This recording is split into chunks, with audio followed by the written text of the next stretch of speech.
Joseph est toujours en prison. Et voici que deux grands serviteurs du Pharaon, à savoir les chansons et les panetiers, vont commettre des fautes à l'encontre de leur maître. Il va décider de les jeter en prison, même pas n'importe quelle prison.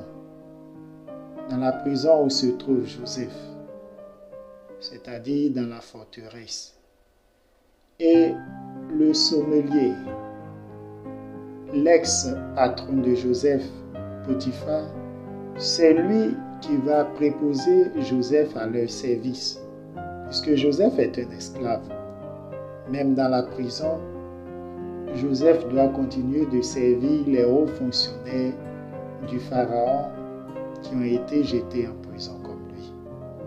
Et c'est au cours de ce service que Joseph va recevoir de l'échanson et du panetier des songes qu'ils auront fait la veille. Le panetier et l'échanson vont alors raconter leurs songes à Joseph. Voici le songe du grand échanson. Je rêvais, une vie était devant moi, avec 3 sarments sur le cep. Elle bourgeonna, sa fleur s'ouvrit, et ses grappes donnaient des raisins mûrs. J'avais en main la coupe du Pharaon. Je saisis les grappes, les pressai au-dessus de la coupe du Pharaon que je remis entre ses mains. Lorsque Joseph entend le récit du songe du grand échanson, il interprète en lui disant que dans 3 jours il sera libéré par le Pharaon et que le Pharaon le rétablira dans son service, dans ses tâches. Le grand échanson, c'est lui qui s'occupe d'offrir la boisson au Pharaon. Donc, lorsque Dieu est en train de lui révéler quelque chose à travers un songe, Dieu lui révèle cette chose en utilisant le service, le type de tâche qu'il accomplit, pour que celui qui est chargé d'interpréter comprenne le message véhiculé par l'Éternel à travers ce songe. Lorsque le grand panetier entend cela, il est heureux, parce que son collègue sera libéré dans 3 jours et encore mieux, il sera rétabli dans ses fonctions. Alors, lui également, il se presse de raconter son songe à Joseph. Moi aussi, je rêvais. 3 corbeilles de gâteaux étaient sur ma tête. Dans la corbeille supérieure, il y avait de toutes les pâtisseries que mange le Pharaon.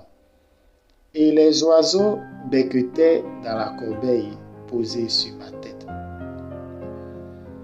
Mais l'interprétation de ce songe-là va laisser le grand panetier sans voix. Parce que Joseph interprète en lui disant: dans 3 jours, effectivement, tu seras libéré, mais pas pour retourner au service, plutôt pour être éliminé. Le Pharaon t'enlèvera la tête et les oiseaux mangeront ta chair. Joseph a pris le temps de dire au grand échanson: ne m'oublie pas lorsque le Pharaon te rétablira dans ton service. Parle-lui de moi, car dans ma famille, j'ai été rejeté par mes frères et ils m'ont vendu.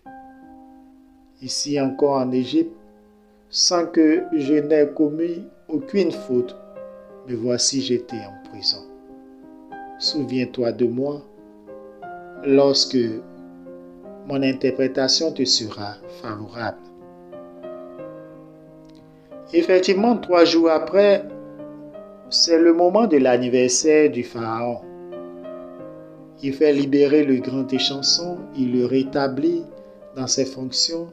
C'est le grand échanson qui lui donne la coupe pleine de vin. Alors que de l'autre côté, le grand panetier a été pendu. L'interprétation de Joseph est donc vraie. Mais dès le départ, lorsque le grand échanson et le grand panetier lui disaient « Nous sommes tristes parce que nous avons eu des songes et nous ne trouvons personne pour nous les interpréter. » Joseph leur a dit « N'est-ce pas à Dieu d'interpréter? Oui, ce n'est pas l'homme qui interprète les songes, c'est Dieu qui en donne l'interprétation. Dieu qui donne le message connaît le contenu du message, la définition du message, l'importance du message. Ce que les hommes font, c'est transmettre. Ce que les hommes font, c'est recevoir et délivrer. C'est Dieu même qui interprète les songes. Les hommes n'en sont pas capables. Et Joseph, en tant qu'ami du Seigneur, serviteur de Dieu, sait que à lui ne revient pas cette gloire ni cet honneur d'interpréter un songe venant de l'Éternel. Mais c'est à l'Éternel et à l'Éternel seul que revient cet honneur d'interpréter ces songes. Nous également, le Seigneur nous véhicule des messages à travers les songes. Mais souvent, nous ne trouvons pas de personnes pour les interpréter. Nous commettons une erreur en nous disant « Mais Seigneur, c'est vrai, tu m'as révélé ce message, mais qui va l'interpréter pour moi? » Non, prie plutôt le Seigneur en lui disant « Seigneur, tu m'as révélé un message à travers un songe, je le sais. Car ta parole n'est point muette. Ta parole dit toujours ce que tu veux. Je veux, Seigneur, en savoir l'interprétation. Donne-moi, Seigneur, de connaître l'interprétation de ce songe. Lui-même, Seigneur, il peut te révéler directement le contenu et l'interprétation de ce songe, ou te conduire vers quelqu'un, ou encore conduire quelqu'un vers toi. Une chose est sûre, c'est qu'une fois que tu auras prié ainsi le Seigneur pour qu'il te donne l'interprétation du songe, tu recevras l'interprétation du songe. Daniel avait eu un songe et il n'en connaissait pas l'interprétation. Bien qu'étant serviteur de l'Éternel, prophète du Dieu vivant, Daniel a prié 21 jours durant en observant un temps de jeûne. Et l'Éternel a envoyé l'ange Gabriel lui a donné l'interprétation de ce songe. Donc si nous prions l'Éternel pour tous les songes, l'Éternel va nous révéler le contenu de ce songe, la signification de ce songe. Mais si nous nous taisons, ou si nous pensons savoir déjà l'interprétation et que nous n'interrogeons pas l'Éternel, nous allons commettre des erreurs parce que nous allons nous détourner du vrai contenu du message et cela est dangereux.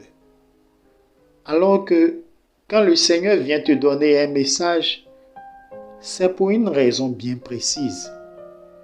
Mais si tu ne connais pas le contenu du message, ou si le contenu que tu penses savoir est faux, quelle est la raison alors qui te poussera à agir selon ce faux contenu que tu as? Que chacun de nous fasse ce qui est juste aux yeux du Seigneur. En priant le Seigneur à chaque fois qu'il aura un songe, car le Seigneur continue de parler à travers ses prophètes, mais également à travers les songes. Que Dieu nous guide au nom de Jésus. Mais le grand échanson, lorsqu'il est libéré et qu'il est rétabli dans son service, il oublia Joseph. Joseph, qui lui avait fait tellement de bien à travers l'interprétation du songe. Joseph aurait bien pu refuser d'interpréter ses songes. On se rappelle que c'est parce qu'il a interprété 2 songes devant ses frères, 2 songes qu'il a eus lui-même devant ses frères, qu'il se retrouve dans cette situation d'esclave. Joseph pouvait bien dire: j'ai déjà interprété des songes et me voici esclave. Je ne vais plus en interpréter. Mais Joseph veut toujours faire du bien. Et il sait que c'est ce que Dieu permet.